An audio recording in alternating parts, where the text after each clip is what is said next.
Heroine Ritika ఈ సినిమాని నమ్ముకుని ఈ సినిమాతోనే ట్రావెల్ అవుతూ ఒక 2 years నుంచి ఆర్డర్ అటు ఇటు అయిపోతుంది, ఏదో ఆర్గానిక్గా మాట్లాడుతున్నాను, బట్ అన్ని కవర్ చేస్తా. ఈ సినిమాని నమ్ముకుని ఒక 2 years చాలా ఎఫర్ట్ పెట్టి చాలా కష్టపడి తను నేర్చుకుని మాకు ఎప్పుడు కావాలంటే అప్పుడు టైం ఇచ్చి ఎప్పుడు కావాలంటే అప్పుడు డేట్లు ఇచ్చి కొండలెక్కి గుట్టలెక్కి ఎక్కడెక్కడో వేరే కంట్రీల్లో దూరంగా ట్రావెల్ చేసి తను చేసింది. మామూలుగా ఒక ఆడపిల్లకి చాలా కష్టమైన విషయం ఇది. నేను కార్తిక్ గారు అంటే ఎక్కడ పడితే అక్కడికి వెళ్ళిపోగలం, కానీ తనకు అలా కాదు. అయినప్పటికీ ఏ ఒక్కరోజు నాకు కానీ కార్తిక్ గారు కానీ మా చెవు దగ్గరికి రితిక వల్ల ఏదో అడిగిందనో ఏదో చెప్పిందనో అలాంటి మాట మేము ఎప్పుడు వినలేదు. Thank you Ritika, thank you for doing this.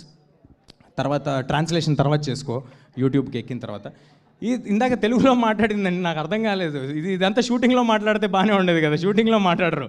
ఇప్పుడు అందరూ ప్రీ రిలీజ్ ఈవెంట్కి ఫంక్షన్కి వచ్చేప్పుడు మాట్లాడతారు. ఎనీవే, శ్రియా మ్యామ్ తో చిన్నప్పుడు నేను సినిమాలు చేశాను.